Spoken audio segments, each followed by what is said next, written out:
Hello everyone, welcome to our Let's Play series of Underrail Expedition. This is Colonel RPG as usual, and I'm very happy that you chose to join me today, because I came here, we got a thing. I need to speak to Briggs about a kidnapping, and it's all a big mess. I was exploring things, and now we need to find how to meet Briggs. Now, Briggs is not here. Briggs is in the, well, I don't think they're here either. Yeah, I think this is their place. Right there. Or over there. But I don't think they're here because there's the underground area. So, how do we get to the underground area? Is it through here? I don't think it is through here. This is the coffee maker man. Yeah. Let's talk to the coffee maker man because I think, well, they're probably not here either. No, Seeger, what's up? You go see Chief Briggs with a trembling voice, says Seeger. Yeah, I see a lot of statues. Did you see the statues? I saw, while I was going around, I saw one of a Naga defender or whatever. And, yeah, yeah, there's gonna be, we're gonna be fighting. Is Briggs around? Yes. Chief Briggs is right up ahead. Okay, well, this... This wasn't open before, was it? I'm pretty sure it wasn't. Even a normally inscrutable face, such as his, reveals failure. Failure to protect his employer. But it also reveals, perhaps even more, the determination to get him back. Briggs was employed by the professor? I thought he was the other way around. Carrie, he says. The professor has been kidnapped. The assailants stormed in through this tunnel and overcame our security troopers. 2 security troopers killed in action, 1 missing, and 1 staff member is missing as well. Pirates. This was a planned and well-coordinated attack. They moved in with EMPs and concussion grenades before storming in. Unfortunately, Professor Oldfield was in the office right next to the tunnel. He was seized immediately. The pirates detonated explosives in the evacuation tunnel during their retreat. We cannot pursue them, because there is nothing but water now behind this gate. They closed automatically. The gate closed. It's plural. Either way, it seems. Chief, we have a mole. The pirates attacked us at a time far too perfect for it to be a lucky coincidence, which should say it's a hunch. But I'm very smart, so I have the best hunches. Just after we had entered the keep, but right before the recovery team returned and conducted a sweep of the evacuation tunnels. Someone gave them accurate intel, but not only that, the pirates somehow managed to unlock the gate. It all happens in an instant. A mechanical hand seizes you by the neck, and 1 blink later you feel a pair of cold rifle barrels kissing your temples. Thank you. 1 move and you are dead, either by having your... This is nobody talking to me. This is the narrator. I think. Yeah, I believe so. The narrator says to me, 1 move and you are dead, either by having your brains blown to smithereens or by having your windpipe crushed like a plastic bottle. I suppose. You appeared out of nowhere at that... I don't... Was that a bug? Was that Chief Briggs talking? Or did he... Oh, I see. I believe basically... Oh, in other words, all of a sudden, these 2 guards have arrested me, basically. You, he says, Chief Briggs does. You appeared out of nowhere at that dock and asked to join the expedition. Ladleman was very quick to back your story up. You acquired the implant quickly and helped us... it wasn't very quickly. You helped us enter a building that had been sealed for centuries, only to have a band of dim-witted pirates open it from the other side and catch my sec troopers off guard. And then they collapsed the tunnel so that we couldn't go after them, which means they clearly have access to knowledge of these facilities, and by how fast you brought us that implant, so do you.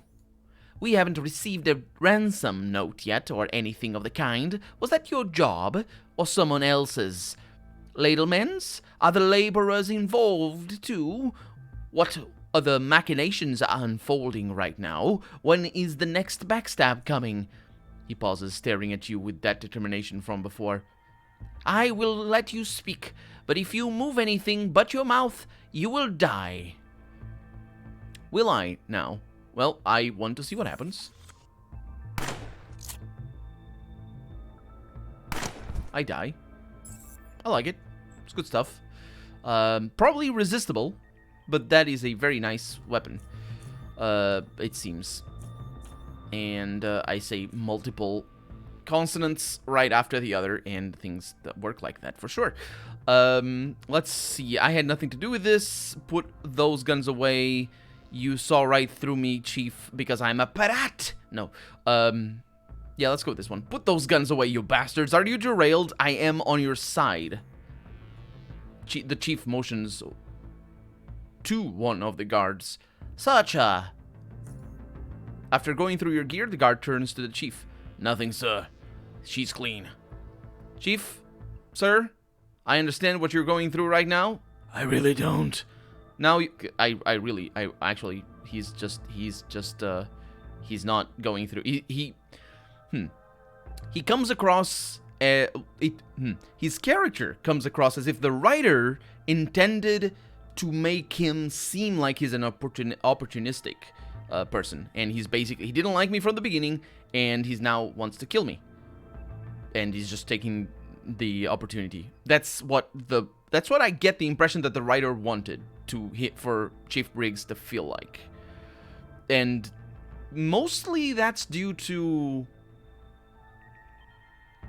the circumstantial evidence that's being brought up. It's absolutely just circumstantial evidence, which is usually a telltale sign that people are just, he's acting on that evidence. So he's just, at least it's a very heavy hint that he's just an opportunistic bastard that wants to kill me with some sort of reason, or some sort of excuse for it. But the other one is that he's Chief Briggs. It's like his whole character is to be a jerk. So, yeah. So I think this line here, being the only line, means that it is canonical, and the writing just doesn't make him feel like he's going through stuff. He's not going through stuff. He doesn't care. I mean, the writing did mention that whole thing about certainty and whatnot, but yeah, he doesn't care. That's not what this feels like it was written by somebody else who didn't read the what this character is about. Not that it's out of character, because it's literally my character saying this, but it's weird. It's weird, especially because it's the only choice. So he's not going through anything, but he is. Does that make sense? I thought not. You hold great responsibilities, I say, and are certainly a man of great dedication. But please do not let your anger misdirect you. Words. That is words. I did not betray you. I'm gonna say someone else did. You mentioned one other staff member who went missing during the attack. Who was it? And the sec trooper says it was a technician we picked up at Core City, Larry Lovitz. He was hired for his experience in the field of mechanics and electronics. Why was this technician in the keep? Seeger said he called him down to help him with the elevator. He wanted to try and gain access to the lower levels, but it appears they have all been flooded. And Seeger had stored the authentication signal in his SLS, the very signal the implant you recovered was transmitting. One moment of Seeger's carelessness, and we found our mole. I was too hasty to blame you, and you're too hasty to not. Which I was going to say before reading that line, and I'm going to say it now even more certain of it. That whole drama didn't mean anything. It was absolutely pointless. It did not mean anything. Apart from giving you the choice. Actually, in a role-playing game, it does give you a choice. I need to always In the story that we just told, it didn't mean anything. But if we had killed him, oh yeah, it would have meant something.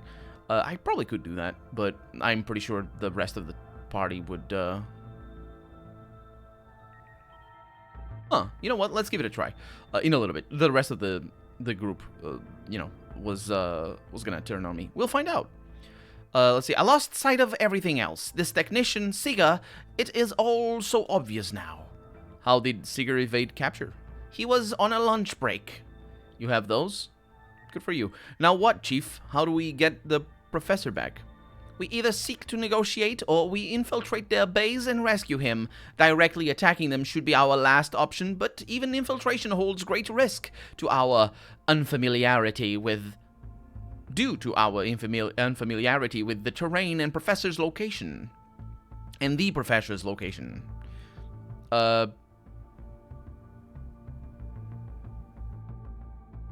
How can we be certain that they want to negotiate at all? We received no word from those bastards, and we've seen how trigger-happy they are. Let me take care of this on my own. I've got my ways. Chief Briggs pauses to consider your suggestion. If only Yahota was still alive, we'd have a keen pair of eyes in the pirate territory. Yeah, she died. He pauses yet again, but the pause is briefer than the previous pause. Infiltration it is, then. We cannot trust the pirates. You will be alone out there, as usual. We have no recon of their territory, so you will have to find a way to infiltrate their base on your own. If infiltration proves impossible or too risky, then you have my full authority to negotiate in my name. From the moment we arrived, there has always been a pirate jet ski patrol in F4. Just outside their base, you should try approaching them. My sec troopers will be on standby if things go FUBA. That's code for fucked up beyond any repair, I believe. Which is very 2000s, 1990s, in fact, way of saying things. Use the navcom and we'll move in as soon as possible. Prove me that I made the right call. Liberate Professor Oldfield. Yeah. And it's saving, which is great. Because what I'm doing now is I am loading... I have a quick save, I suppose I can just use that. But more importantly, I have many things that I can use. Specifically this badass stuff. So I can say that, it doesn't really matter, and attack. Adrenaline rush is nasty. Wow.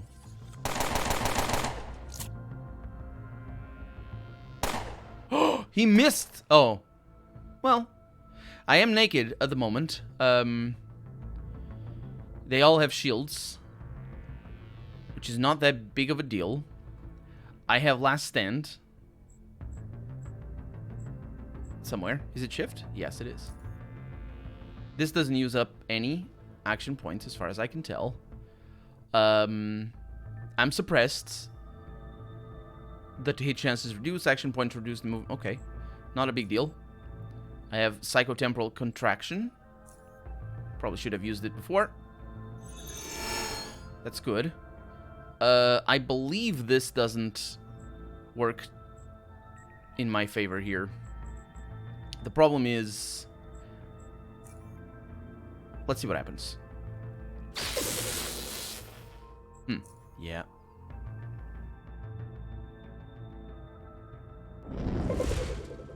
Wow. Son of a gun. Yeah, so that's what I wanted to ascertain, is that I'm gonna die. Well, I might not. Yeah, I've got a little bit of things. That shotgun is nice. Chunk. Ooh, I didn't die. Good. Yeah, so basically that's not an option. Which means that that whole thing meant nothing. Because you cannot... well, you can... I'm sure there is a way to survive, especially if you attack preemptively, since it doesn't matter. But everybody else is going to attack, so you're going to have to kill them all and basically turn into a pirate. That's the situation. I'll talk to him a little bit more. Nope. Apparently I have my orders. My orders? And, yeah.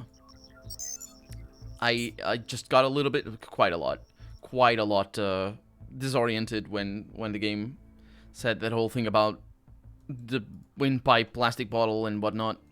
It's I did not understand what was going on. It's in a narration that absolutely should have focused on making me understand what was going on. But no, that was not to be. And we're definitely we're missing things to fix this stuff. Like, it's just bad. It's just bad. Okay, well, we have our scrap jet. We know where to go. F4 is where we need to go. Let's also look at our... I can put it over here.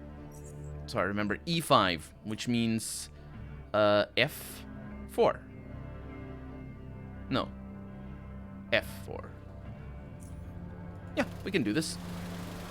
Our motorbike is a little bit on the low energy side, but we're going to be fine. I would say. We're fine so far. Okay, that's good. And I will...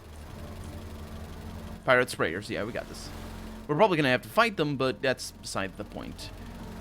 Or that's not something that I need to worry too much about right now. So this recharges 200. Yeah, it's a little bit of overkill. But I'll do it. You need to recharge object, not recharge item. And that's very confusing to me. Because it confused me. I was trying to recharge the bike before. And we have Razor. What is up, Razor? Right on time, Banger. What have you done with the professor? He's safe, and he's gonna stay safe as long as you behave. Yeah, I'm here to negotiate. Take me to your captain. Now you wanna negotiate? Alright, Banger. Alright. He flips his knife. As in, he had the blade of a knife turned to me, and then now that the blade of the knife is turned to him. It's the... maybe. I don't know. We've been expecting you, Chief, but whatever. I'll take you to the captain, but I'm gonna blindfold you first. Sure. I accept the blindfold, but I get to keep my weapons. You got that? The captain says you can keep them, yeah. He's just gonna put them away. In my jet ski? We'll bring it along with us.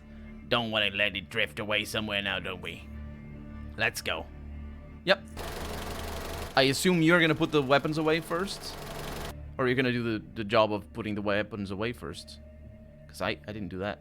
Wearing a blindfold is indisputably one disorienting and unsettling experience. Still, having your vision suspended results in your other unimprisoned senses becoming more reactive to the world around you, as to provide you with sufficient information. Playing on the very common trope of people who lose one of their... well, lose their sight at the very least, become very good at the other senses. That's not how it works, but I get what you mean. Basically, you pay more attention. That's what happens, and indeed, that's what we're doing. We're paying more attention to the sounds. The first thing you hear after being blindfolded is the sound of the jet skis cutting mercilessly through the waves of the Black Sea. And then you hear what sounds like a massive gate opening in the distance. As you approach the source of the sound, you hear various voices dancing around you, close and far, becoming more pronounced as the machines that brought you to them have at last embraced silence. After stepping onto solid ground made of grated metal, judging by its feel and sound, you smell food, crab, fish, spices, and some less appetizing dishes.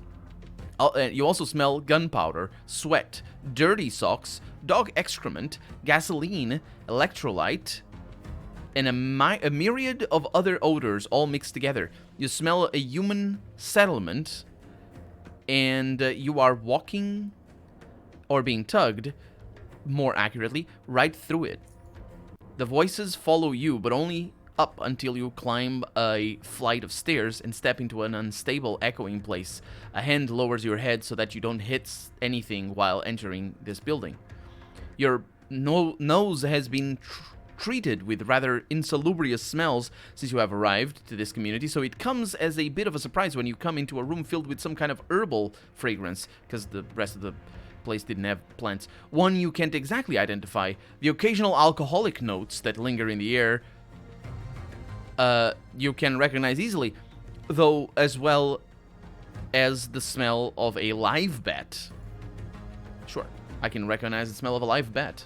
I'm very good at this. You hear the door closing behind you. You step on a soft carpet. The person which led you here stops to the right of you, yet you feel another close presence to your left as well.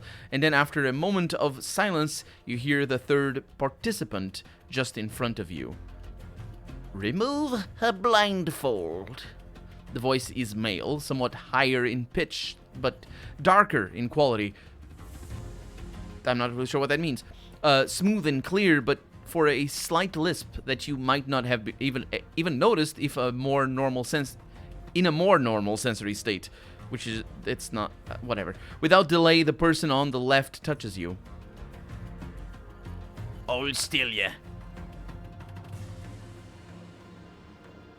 I am Captain Grimm. Welcome to my ship. The two men are my lieutenants, Razor, you've already met, and a gentleman to your left is Cruiser. A deep voice disturbs the bandana as it passes through it. You trying any funny stuff for a captain, I'll give you the same smile I got on my bender while then fleshless. Sure.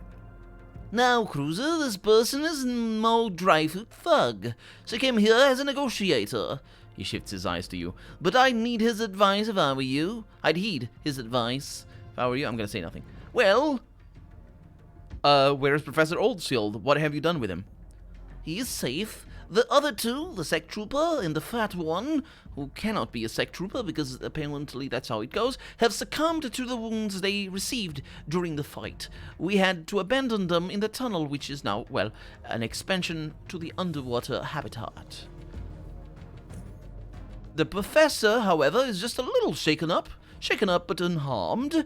All of that could change at any moment, of course, depending on your actions.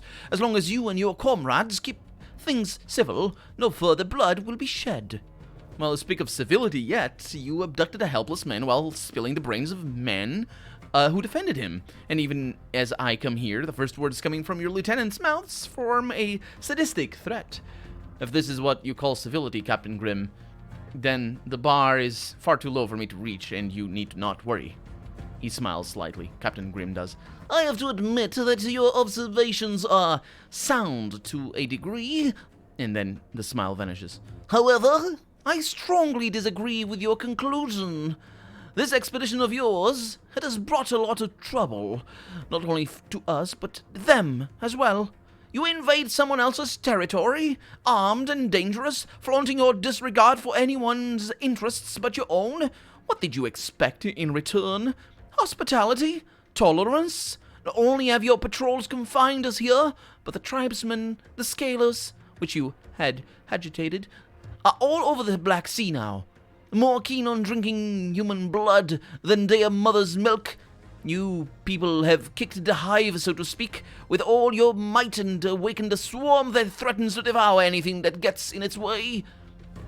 Who are we talking about here? The scalers? What's that? I'm not sure. Simply put, you have raised hell. You have raised the hell's gut. We had to intervene. I agree. I agree. Can I not? Let's see. While I can't say I condone the way in which you interfered, I understand. Interesting. Yeah, it's either persuade or intimidate. I'm a little bit better at intimidate. Tell me why exactly did you kidnap the professor?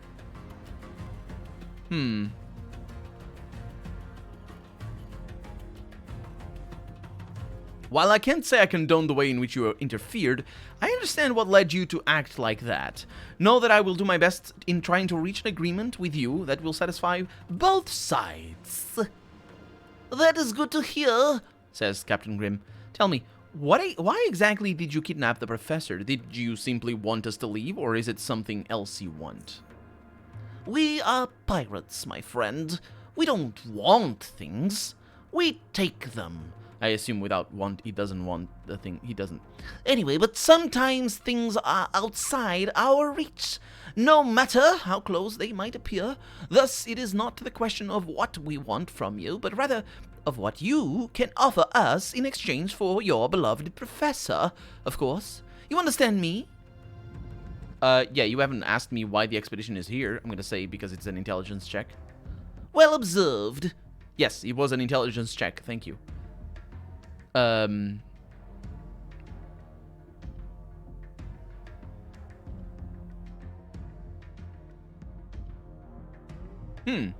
Why are we here? We're here because of the ruins, not necessarily because of who lives here, which are the pirates and the other people. They have a name. I forget the name. They have a name. They call, well, Briggs calls them natives. I'm not sure how. We still haven't come across any reason to believe that they are any more native to this land than anybody else, specifically because of the history that we learned already of them. They're not native to this land. So yeah. It would be insulting to suggest that you don't know we are here because of these ruins, I'm gonna say. After all, you found the professor studying one of them, and you kidnapped him by going through the evacuation tunnel, which means you have some access to these ruins, but the keep had far too many valuables too many valuables, I assume? I don't know, very valuable items inside for a pirate to resist, which suggests that you haven't found a way to actually get inside. Go on. Which could also to apply to all the rest of the facilities. Some, if not all. Inside are the things we want, but the things you could take to reference that I say many things. The captain, hearing the many things that I say, briefly exchanges looks with his 2 lieutenants, who also have heard the many things that I said, both of which have followed. Yeah, that's basically what I can see you, game. I can say the things you're gonna say, but I can't say them again or continue to say them because we're out of time for the day. So for right now, I'm Colonel RPG, and this has been an Underrail expedition. I really hope you've enjoyed it, and if you did, go ahead and leave a comment, like the video if you want to see the next episode come out sooner rather than later, but above all, thank you so much for watching, and I hope I'll see you next episode. Bye-bye.